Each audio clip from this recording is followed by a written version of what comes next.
Benches کی ہیں ادھر بیٹھنے والا کوئی نہیں تھا. تمام رہنما اپوزیشن کے وہ سلاخوں کے پیچھے تھے. قطع نظر اس بات سے کہ نیب کا قانون ایک کالا قانون ہے، بدترین ڈکٹیٹرشپ کے دور میں اس کو بنایا گیا، پولیٹیکل انجینئرنگ کے لیے بنایا گیا اور وہ سیاسی انتقام کے لیے، پولیٹیکل وکٹمائزیشن کے لیے استعمال کیا گیا.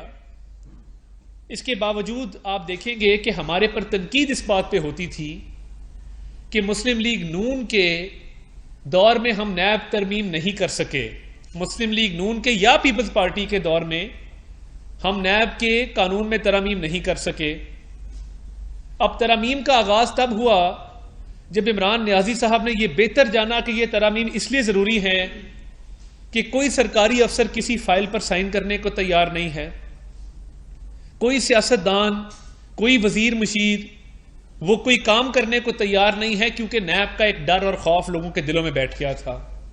اور وہ ماضی میں نہیں تھا، وہ 2008 سے 12 پیپلز پارٹی کا دور ہو یا وہ 2000 سے 13 اور 18 کا دور جو مسلم لیگ نون کا دور تھا وہ ہو، نیب ترامیم کی اس لیے ضرورت پیش نہیں آئی کیونکہ نیب کو بطور ایک سیاسی ٹول کے استعمال نہیں کیا گیا، نیب کے ذریعے لوگوں میں خوف و ہراس نہیں پھیلایا گیا، پولیٹیکل وکٹمائزیشن نہیں کی گئی.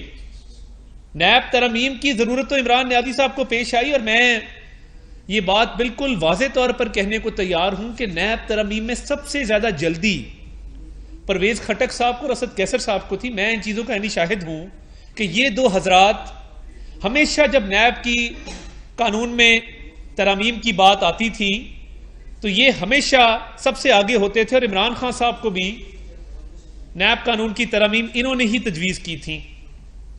اب ہم نے کیا کیا ہے جو ہمارا اتنا بڑا گناہ بن گیا؟ ہم تو نیب بھگت چکے. میاں شہباز شریف صاحب کو نیب نے تب گرفتار کیا جب وہ 6 ماہ قید کاٹ چکے تھے اور بلایا صاف پانی کے کیس میں اور گرفتار کر لیا آشیانہ کے کیس میں. یہ بھی دنیا میں کہیں نہیں ہوتا کہ آپ کال اپ نوٹس کسی اور کا کیس کا دیں اور گرفتاری کسی اور کیس میں عمل میں آئے. اس کے بعد اسی تفتیش میں اثاثوں کی چھان بین بھی کی گئی، تفتیش کی گئی، مگر ایک نیا اریسٹ وارنٹ اثاثوں کے کیس میں جاری کر دیا گیا اور دوبارہ گرفتار کر لیا گیا، کیونکہ یہ عمران احمد نیازی صاحب کی منشا تھی کہ وہ شہباز شریف صاحب کو جیل کی سلاخوں کے پیچھے دیکھنا چاہتے تھے. مریم نواز شریف صاحبہ کی گرفتاری ہوئی، اس میں بھی نیب کو استعمال کیا گیا.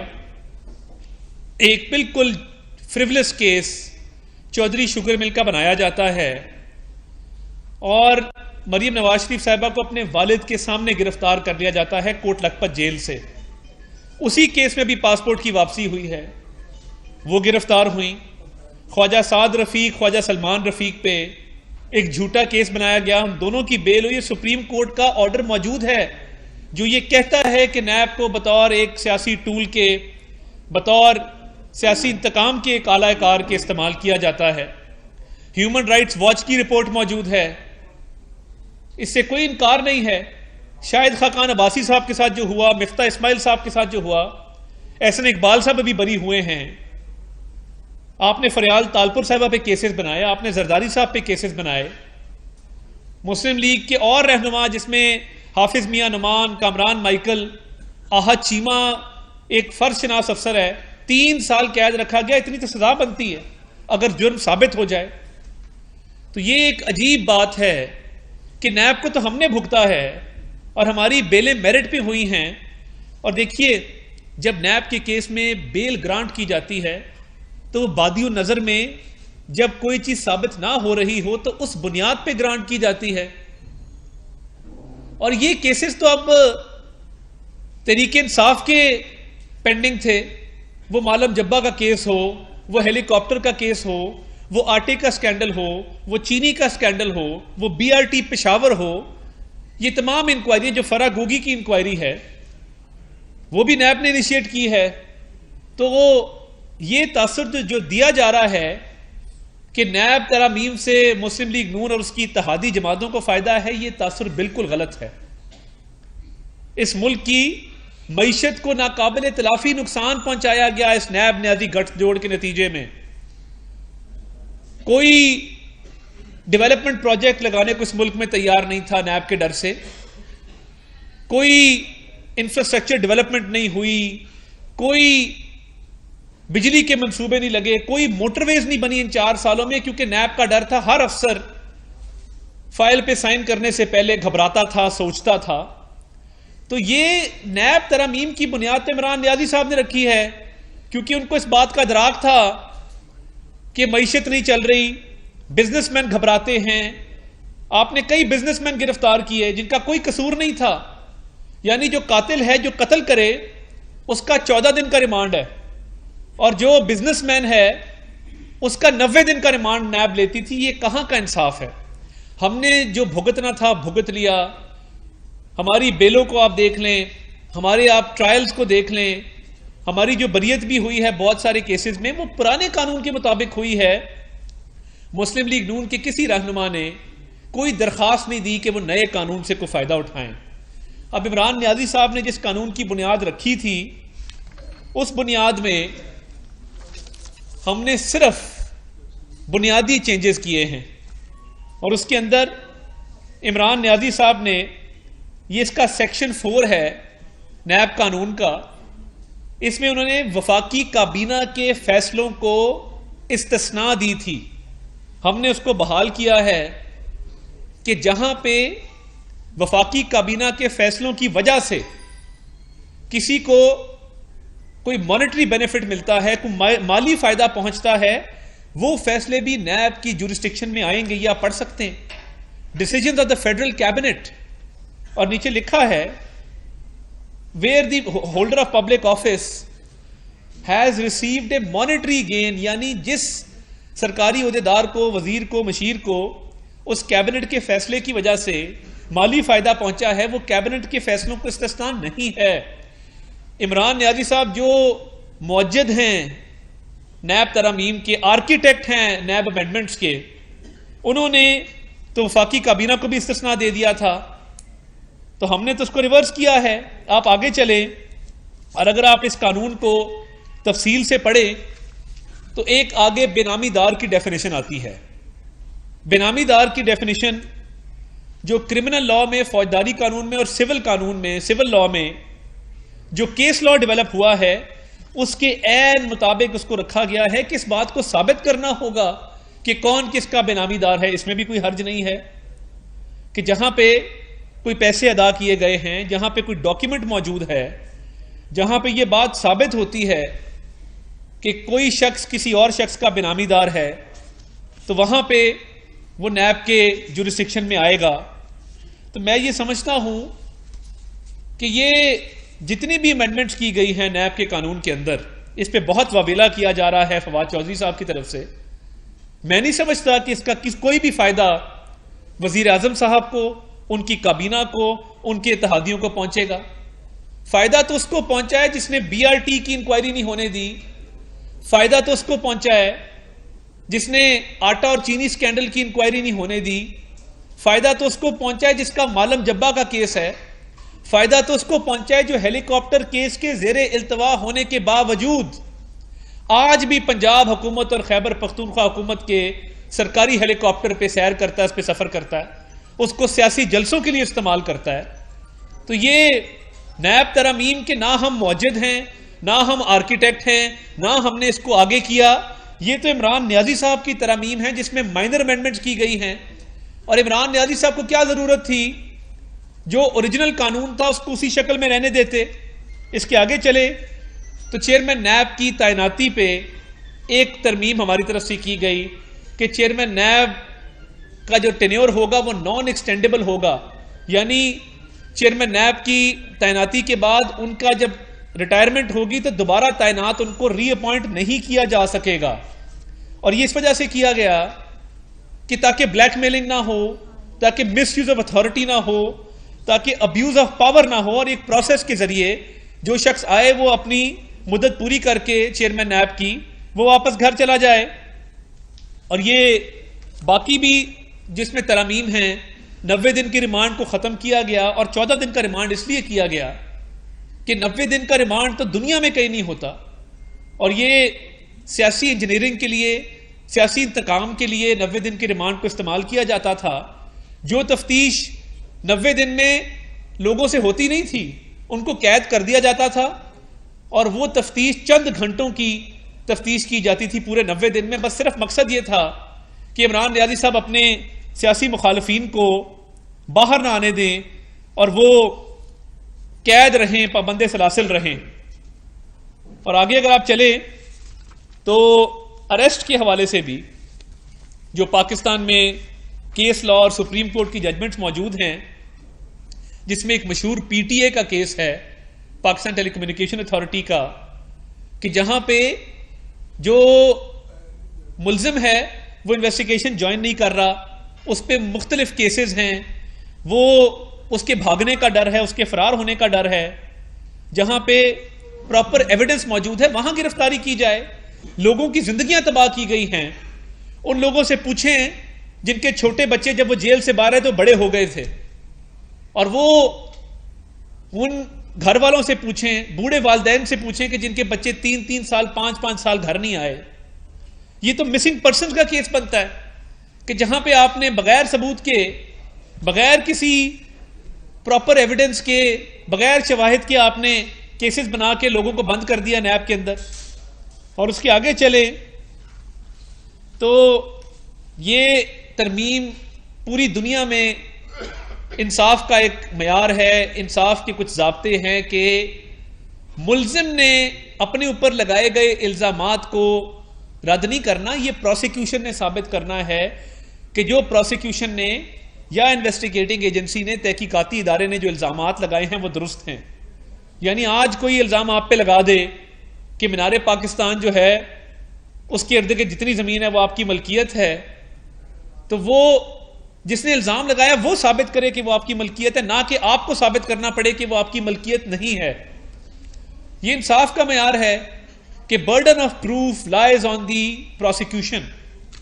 اور اس کے اندر زیادہ تنقید جو بیجا کی جا رہی ہے وہ اس شک پہ کی جا رہی ہے کہ نیب کی جورسڈکشن 50 کروڑ اور اس سے اوپر کی مالیت کے کیسز پر ہے. تو یہ نیب کی باڈی تو بنائی گئی تھی میگا کرپشن کے کیسز کو انویسٹیگیٹ کرنے کے لیے, اور عمران نیازی صاحب اپنے منہ سے کہتے رہے کہ یہ اربوں کے کیس ہیں, ہم اربوں کے کیسز کی تفتیش کر رہے ہیں.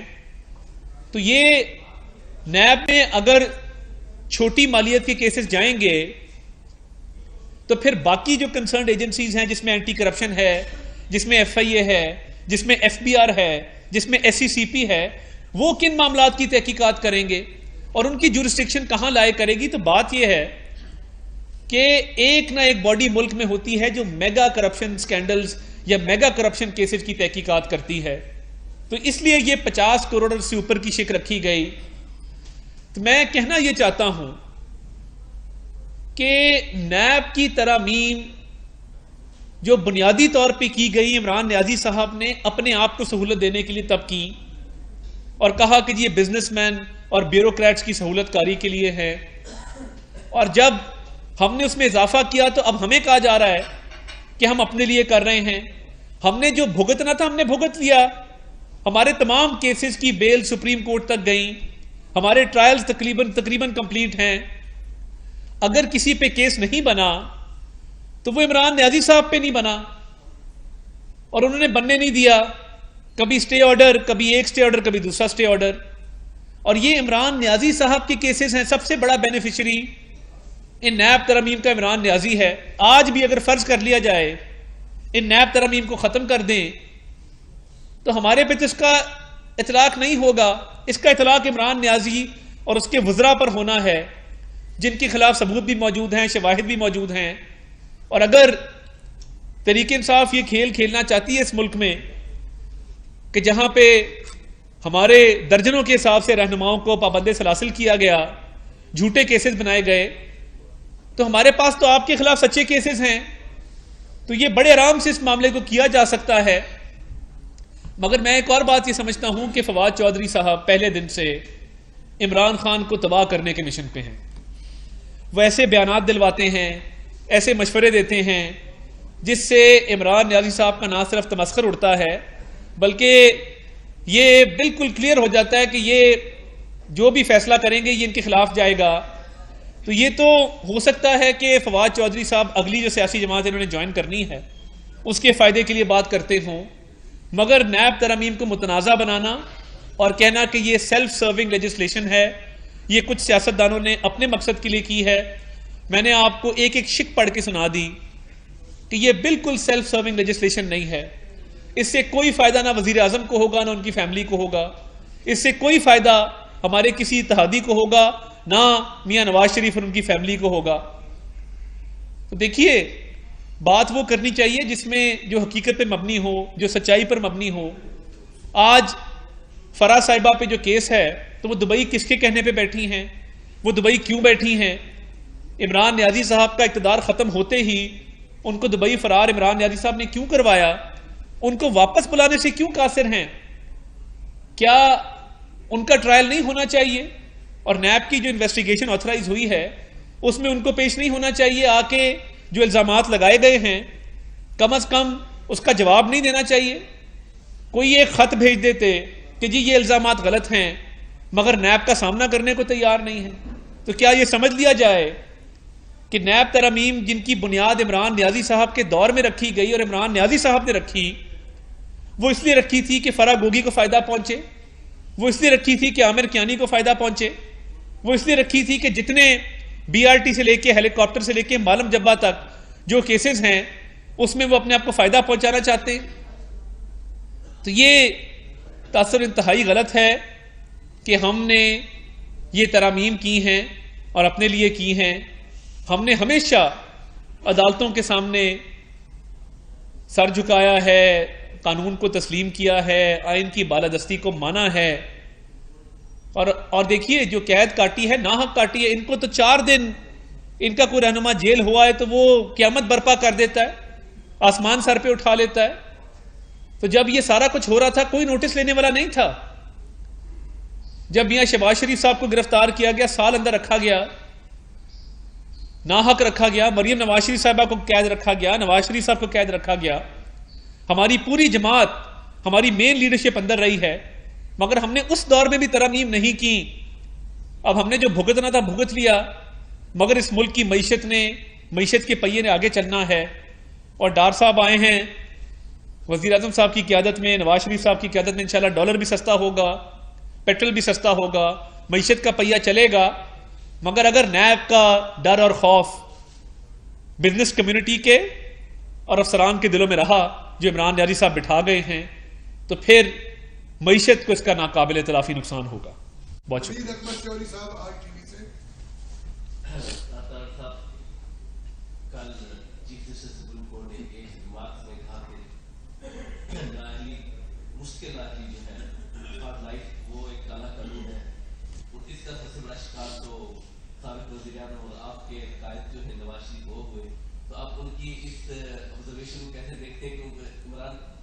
نواز شریف صاحب کے خلاف فیصلہ بھی انہوں نے لکھا تھا. ایک چیز.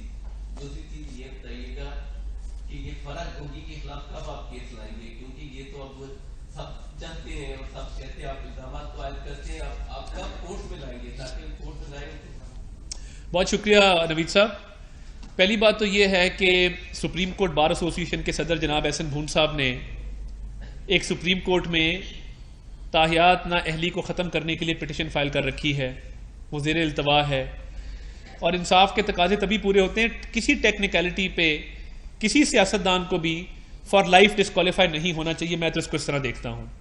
اس میں میاں نواز شریف صاحب، جہانگیر خان ترین صاحب دونوں شامل ہیں. اور میاں نواز شریف صاحب کو تو بیٹے سے تنخواہ نہ لینے پہ نکالا گیا اور ڈسکوالیفائی کیا گیا.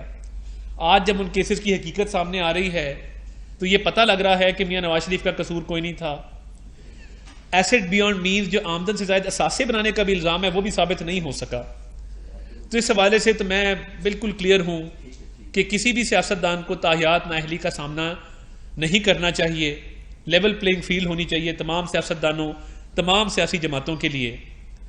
جہاں تک فرح گوگی کا تعلق ہے، ان پہ نیب کی ایک انکوائری ہے اور میں نے وزارت داخلہ کو، وزیر داخلہ رانا ثناء اللہ صاحب کو یہ صدا کی ہے کہ ان کے ریڈ وارنٹ جاری کیے جائے اور ان کو پاکستان لایا جائے تاکہ وہ انکوائری فیس کر سکیں. اس کے علاوہ ایک پنجاب میں ان کے خلاف کیس قائم کیا گیا تھا اینٹی کرپشن کا پرچہ دیا گیا تھا، وہ پرچہ پرویز الہی صاحب کی حکومت آتے ہی ڈی جی اینٹی کرپشن کے تبادلے شروع ہو گئے. رانا جبار صاحب کو تبدیل کر کے رائے منظور ناصر صاحب کو لگایا گیا، رائے منظور ناصر صاحب کو تبدیل کر کے شہریار سلطان صاحب کو لگایا گیا، شہریار سلطان صاحب کو تبدیل کر کے کیپٹن اسد صاحب کو لگایا گیا، کیپٹن اسد صاحب کو تبدیل کر کے ندیم سرور صاحب کو لگایا گیا ہے. مجھے تو ان کے نام بھی یاد ہو گئے ہیں کہ پنجاب میں 5 D G anti corruption change ہو چکے، اور یہ 5ویں ڈی جی اینٹی کرپشن نے آ کے فرح گوگی کی انکوائری ختم کر دی ہے، پرچہ خارج کر دیا گیا ہے. تو جو نیب کی پینڈنگ انکوائری ہے اس میں وزیر داخلہ صاحب کو یہ ریکویسٹ کی ہے کہ ریڈ وارنٹ جاری کیے جائیں اور فرح گوگی کو پاکستان واپس لایا جائے. جناب آپ نے کو میرے کو بڑا ذکر کیا، وہ مل جو ہے وہ نون لیگ کی ملکیت تصور کی جاتی ہے عام پر. وہاں پہ ایک نام تھا ظفر حجازی جو چیئرمین تھا SCGP، اس کو بھی اس میں ملوث کیا گیا تھا اور اس نے جیل بھی کاٹی، اس کو نوکری سے نکال دیا تھا. تو کیا اس کو دوبارہ نوکری میں بحال کیا جائے گا؟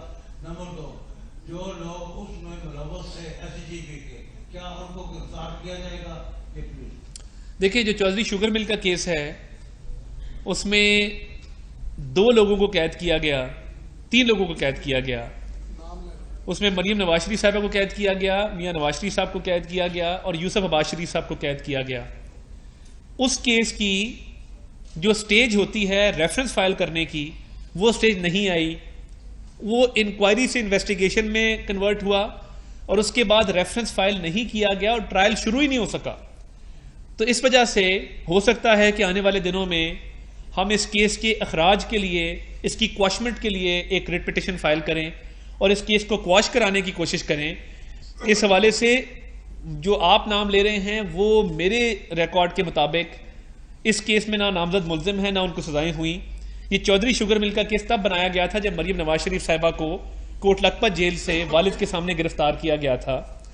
تو ہم اس کی انشاءاللہ آنے والے وقتوں میں، کیونکہ ریفرنس فائل نہیں ہو سکا، اتنا مواد ہی نہیں تھا کہ اس کا ٹرائل شروع ہو سکے، تو ہم اس کے اخراج کے لیے، اس کی کواشمنٹ کے لیے متعلقہ کورٹ سے انشاءاللہ رجوع جلد کریں گے.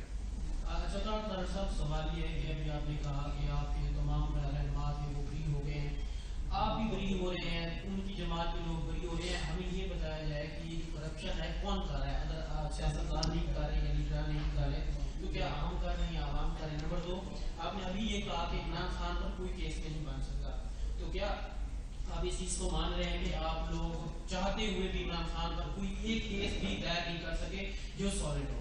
اور تیسری بات، ایک لیٹر نوٹ پہ بھی لیجیے گا کہ 50,000 کروڑ کی بات کی، تو جو پہلے کرپشن کرتا تھا ارب تھی 2 ارب تھی، تو اب وہ 50 کروڑ کی حد رکھ کر ایک محکمہ نے اس کو زیادہ محنت نہیں کرنی پڑے گی، 3-4 محکموں میں جائے گا، 50-80 کرے گا تاکہ وہ پکڑا نہ جائے. دیکھیے سب سے پہلی بات تو یہ ہے کہ یہ 50 کروڑ کی جو بات ہے اس میں فورن فنڈنگ کیس تو آرام سے آ جاتا ہے نا، وہ ارب سے اوپر کا کیس ہے.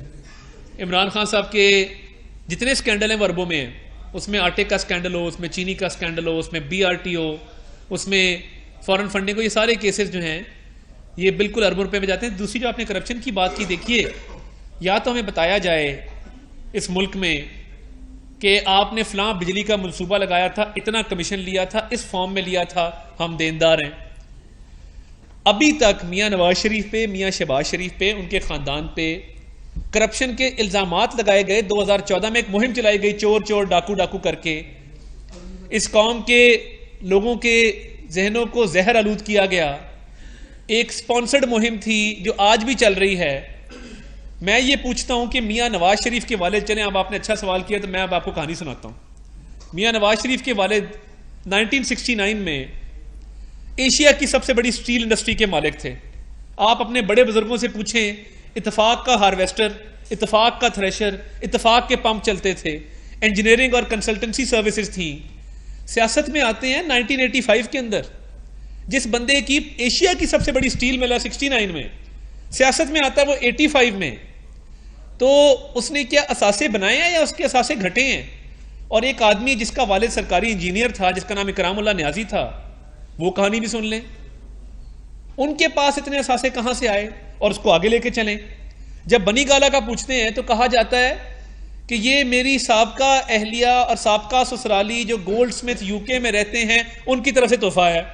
پھر آپ مہر بخاری کے شو میں کہتے ہیں نہیں نہیں نہیں نہیں میں نے فلیٹ بیچے تھے, میں نے کاؤنٹی کھیلی تھی, میں نے لون لیا تھا. تو سر بات یہ ہے کہ بتایا جائے نا کرپشن کہاں ہوئی ہے اور کس نے کی اور کس طریقے سے کی ہے. اگر تو 1969 میں ایشیا کی سب سے بڑی سٹیل مل کے مالک نے کی ہے تو بتائیں, ہم دیندار ہیں. تو صرف الزام لگا دینا, پابند سلاسل کر دینا, سیاست سے ناک آؤٹ کر دینا, یہ تو کسی بات کا حل نہیں ہے. اور کرپشن ہوئی ہے آٹے میں ہوئی ہے, کرپشن ہوئی ہے چینی میں ہوئی ہے, کرپشن ہوئی ہے فارن فنڈنگ میں ہوئی ہے. رمیتا شیٹی کوئی عمران نیازی صاحب کی دور یا قریب کی رشتہ دار تو نہیں ہے, ایک بھارتی نژاد امریکی ہے. اس کے علاوہ جتنے لوگ ہیں ان کا کیا مقصد ہے پیسے بھجوانے کا, اور ان پیسوں کو ذاتی استعمال میں کیوں لایا گیا. اور دیکھیں جو کھلواڑ ہوا کہ پہلے چینی ایکسپورٹ کی گئی پھر امپورٹ کی گئی, کبھی تاریخ میں نہیں ہوا. آٹا ایکسپورٹ کر رہے ہیں, قلت پیدا ہو رہی ہے, پھر اس کو امپورٹ کر رہے ہیں. غضب خدا کا, یہ فیصلے قومی سطح پہ ہوتے ہیں کیا؟ اسٹیٹ کے ہیڈز ایسے فیصلے کرتے ہیں کہ جہاں پہ ایک کموڈٹی کو ایکسپورٹ کر دیں اور قلت پیدا کر کے پھر امپورٹ کر لیں, اس میں لوگوں کو فائدہ پہنچایا گیا ہے. اور دیکھیے میں نہیں کہتا, پنجاب میں آپ دیکھ لیں کہ فرح گوگی صاحبہ نے کیا کیا ہے. کرپشن اسے کہتے ہیں جو فرح گوگی نے کیا, اس کے خاوند نے کیا, اسی ڈر سے باہر بیٹھے ہیں. اور ٹرانسفر پوسٹنگ میں, ڈیولپمنٹ پروجیکٹس میں, تو 5 کیرٹ کی انگوٹھی بھی ہم نے تو نہیں مانگی, وہ ایویڈنس آپ کے سامنے ہے. وہ کہہ رہے نہیں 3 کیرٹ نہیں 5 کیرٹ کی انگوٹھی دے, پھر فائل آگے چلے گی. اب آپ نے بات تو شروع کر دی تو وہ 1 سے 90 ملین پاؤنڈ کا بھی ذکر کر لیتے ہیں. وہ کابینہ میں کس نے پیش کیا؟ بند لفافے میں پیش کیا, پاکستان کی تاریخ کا سب سے بڑا ڈاکہ ہے. تو اب کیا کریں, وہ کس نے کیا تھا اور کیوں کیا تھا؟ یہ تو واضح ثبوتوں کے ساتھ ہم بات کر رہے ہیں. آنے والے دنوں میں آپ دیکھیں گے انشاءاللہ پیش رفت بھی ہوگی. مگر میں بات یہ کر رہا ہوں کہ ہمارے پہ جو الزامات لگائے گئے تھے کسی کورٹ آف لا میں ثابت نہیں ہوئے. مگر میں جو باتیں کر رہا ہوں دلیل کے ساتھ کر رہا ہوں, شواہد کے ساتھ کر رہا ہوں, اور آنے والے دنوں میں انشاءاللہ اس میں آپ پیش رفت دیکھیں گے. آپ کی باتوں سے یہ لگ رہا ہے کہ نیب جو ہے وہ سیاست جو انتظام کے استعمال کے لیے ان کے پاس اتنی صلاحیت نہیں ہے, اس چیز کو آپ مانتے ہیں کہ وہ وائٹ کالر کرائم جو ہے وہ ثابت کر سکتے. دیکھیں نیب کے حوالے سے میں نہیں جانتا, مگر وفاقی حکومت جو کیسز کی پیروی کر رہی ہے وہ رزلٹ اورینٹڈ ہے, انشاءاللہ آپ کو نظر آئے گا اس میں. لاسٹ کوسچن, آپ اس فیملی میں سے ہیں جو ووٹ لے کے آتی ہے. میرا سوال آپ نے پچھلے کام سبھا کے حوالے سے ہے.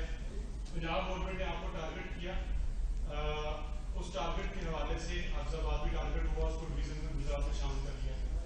تو میں چونکہ حفظ آباد سے بلانگ کرتا ہوں تو آپ سے ملاقات ہوگی, تو آپ بتائیے آپ نے اس حوالے سے ابھی تک اس طرح سے پروٹیسٹ کیوں نہیں کیا جس طرح کی بات ہے؟ دیکھیے اس پہ سائرہ افضل تارڑ صاحبہ نے اور ایون ان کے جو مخالف ہیں لوکل بھٹی صاحبان نے اس پہ پروٹیسٹ بھی کیا, سڑکیں بھی بلاک کی. اور دیکھیے حافظ آباد والوں کو گجرانوالہ جاتے ہوئے 50 کلومیٹر کا فاصلہ ہے, آگے مزید 50 کلومیٹر آپ ایڈ کر لیں گجرات کے, تو یہ 100 کلومیٹر کا فاصلہ ڈویژنل ہیڈ کوارٹر بنا دینا گجرات کو. مونس الہی صاحب نے یہاں پہ زمینوں کی خرید کر رکھی ہے. کنجا میں جہاں پہ ڈویژنل کمپلیکس بننا ہے اس کے ارد گرد جتنی زرعی زمین ہے وہ خرید لی گئی ہے اونے پونے. جب ڈویژنل کمپلیکس بنے گا تو زمین کی قیمت اوپر جائے گی اور اس کو بیچ کے مالی فائدہ اٹھائیں گے. میں انشاءاللہ یہ آپ سے وعدہ کرتا ہوں اگر ہماری حکومت واپس آ جاتی ہے پنجاب میں, پہلا قدم یہ اٹھائیں گے کہ گجرات ڈویژن کا نوٹیفیکیشن کینسل کر کے حافظ آباد کو واپس گجرانوالہ کے ساتھ اٹیچ کریں گے, کیونکہ حافظ آباد گجرانوالہ کی تحصیل تھی. دوسرا یہ کہ اس پہ ہم نے سپریم کورٹ بار کے صدر جن کا تعلق حافظ آباد سے ہے احسن بھون صاحب سے بھی رابطہ کیا ہے, اور قانونی چارہ جوئی کے حوالے سے بھی مشاورت ہوئی ہے کہ اگر ڈویژن بننے ہیں وہ انتظامی بنیادوں پر بنائے جائیں, سیاسی بنیادوں پر اور مالی فائدہ لینے کے لیے اگر آپ ڈویژن بنائیں گے تو اس میں عوام کا نقصان ہے.